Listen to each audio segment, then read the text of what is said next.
जय हिंद दोस्तों।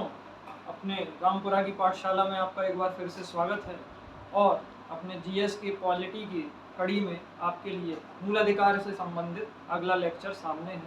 पिछले लेक्चर में हमने अनुच्छेद 16 तक कवर किया था और आज हम लोग अनुच्छेद 17 से शुरुआत करेंगे। तो दोस्तों, देर ना करते हुए शुरू करते हैं। अनुच्छेद 17।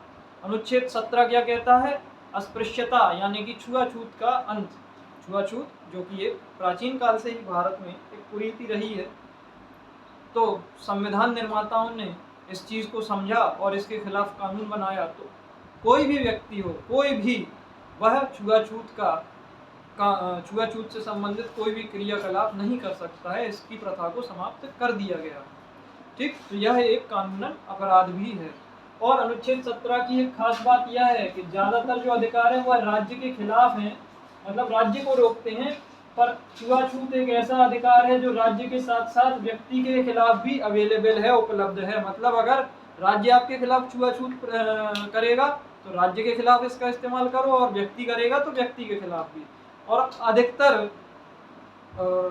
अनुच्छेदों में आपको मिलेगा कि ये राज्य पर प्रतिबंध लगाते हैं, पर ये राज्य और व्यक्ति दोनों के खिलाफ ही उपलब्ध है।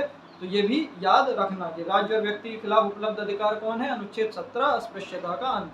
अनुच्छेद 18, अब ये 14 से 18 समानता के अंतर्गत आते हैं।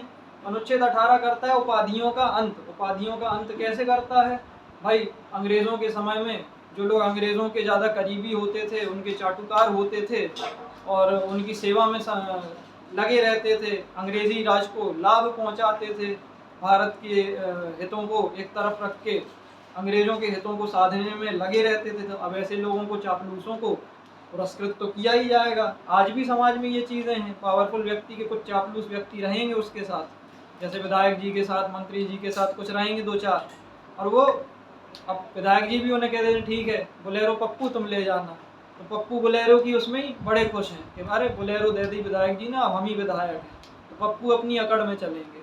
तो इसी प्रकार अंग्रेज क्या करते थे? पुराने जमाने में लोगों को उपाधियां बांटते थे, सर, राय बहादुर आदि की उपाधियां, इस प्रकार की उपाधियां बांटते थे। तो इस कारण से क्या होता था, अब इससे आम लोग एक हीन भावना का अनुभव करेंगे और उनमें समानता का भाव बना रहे, इसलिए सरकार ने इन उपाधियों का अंत कर दिया। तो राज्य द्वारा किसी भी प्रकार की कोई उपाधि नहीं दी जाती है। राज्य किसी भी प्रकार की कोई उपाधि प्रदान नहीं करता है।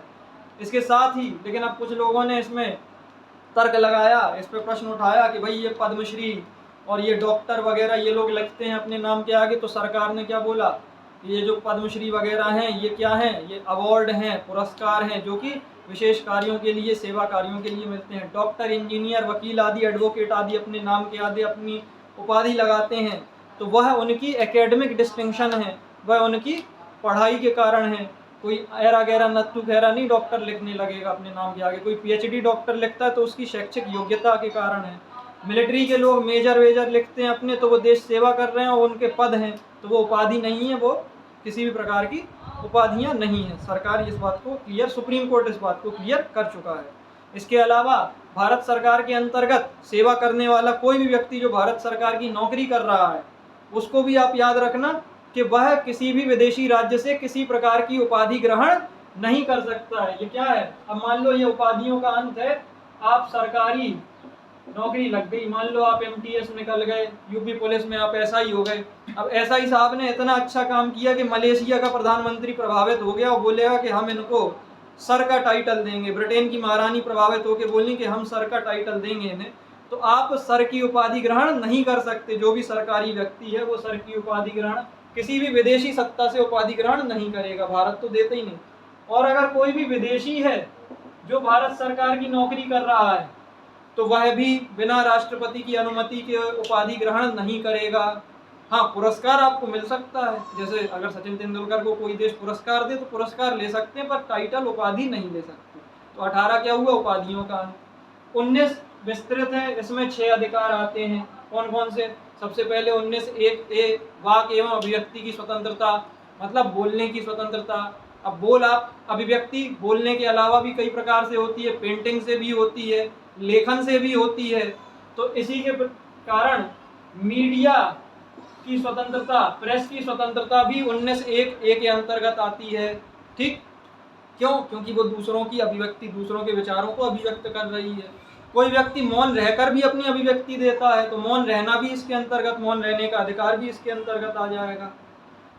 19 भी निरायुध सम्मेलन, मतलब आप किसी जगह कोई सम्मेलन कर सकते हो, पर निरायुध मतलब बिना हथियारों के, बिना आर्म्स के, ठीक। आप हथियार नहीं ले जा सकते हो तो वो सम्मेलन कर सकते हो। संघ बनाने की या सहकारी समिति बनाने की स्वतंत्रता 19 सी। सहकारी समिति कौन से संशोधन से जोड़ी गई? 97 संशोधन 2011। सहकारी समिति 19 सी में 97 संशोधन 2011 से जोड़ी गई बच्चे, इसको याद रखना। 19 डी भारत की टेरिटरी में, क्षेत्र में, भूभाग में आबाद संचरण। आबाद संचरण क्या होता है कि आप कहीं भी जा सकते हो। अब ऐसा भी नहीं, जैसे कि जो जनजातीय क्षेत्र हैं उनकी विशेष संस्कृति है, पर्यावरण से लगाव है, तो उनके लिए सरकार ने कुछ नियम कायदे बना रखे हैं कि उनके क्षेत्रों में आप नहीं जा सकते, जाओगे तो बिना परमिशन के नहीं जाओगे। लेकिन पूरे भारत में आप निर्बाध रूप से घूम सकते हो, कश्मीर से लेकर कन्याकुमारी तक, पोरबंदर से लेके असम तक आप फ्री हो, अरुणाचल तक आप फ्री हो, घूमो, मस्त रहो। 19 डी हमने देख लिया। 19 एफ आया। एफ क्या कहता है? भारत के किसी भी भाग में निवास का या बस जाने का अधिकार। यहाँ पे भी वही नियम कि जनजातीय क्षेत्रों में बसने की या पहाड़ी क्षेत्रों में बसने की अनुमति नहीं दी जाती सरकार के द्वारा, या उसके विशेष नियम हैं। इसके अलावा भारत के किसी भी क्षेत्र में जमीन खरीद लो, वहाँ रहने लगो, नौकरी लगेगी, अलग अलग जिलों में जाओगे, अलग अलग प्रदेशों में भी जा सकते हो, तो वो चीज़, ठीक। 19 एफ। और 19 जी व्यवसाय आदि की, वृत्ति की, उपजीविका की, आजीविका की स्वतंत्रता। आप किसी भी प्रकार का व्यवसाय, कोई भी चीज़ आप चुन सकते हो कि मैं पुलिस में जाऊंगा, यहाँ जाऊंगा, कोई भी बिजनेस खोल सकते हो, तो इस सब की स्वतंत्रता 19 एफ से जी से मिलेगी आपको। अब आप कहोगे डी आया था सर, डी के बाद सीधे एफ आ गया, ई कहाँ गया? ई कहाँ गया? तो बच्चों ई कहाँ गया? ई चला गया संविधान से बाहर।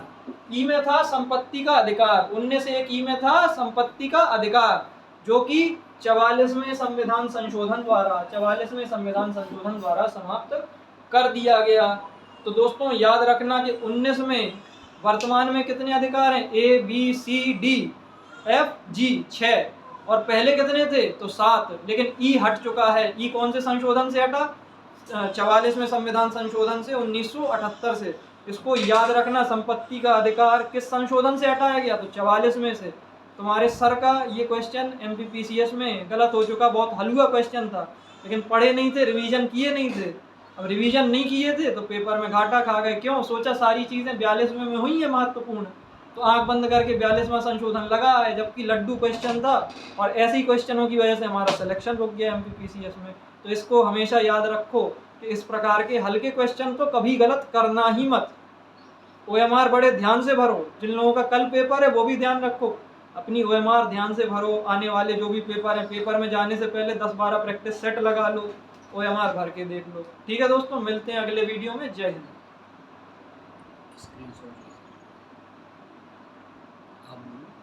हाँ, जो लोग, जिन लोगों को भी इसमें किसी प्रकार की कोई दिक्कत लगे तो इसका स्क्रीनशॉट ले लो, ये छपा छपाया पेपर में आता है सीधे वन लाइनर के तौर पर।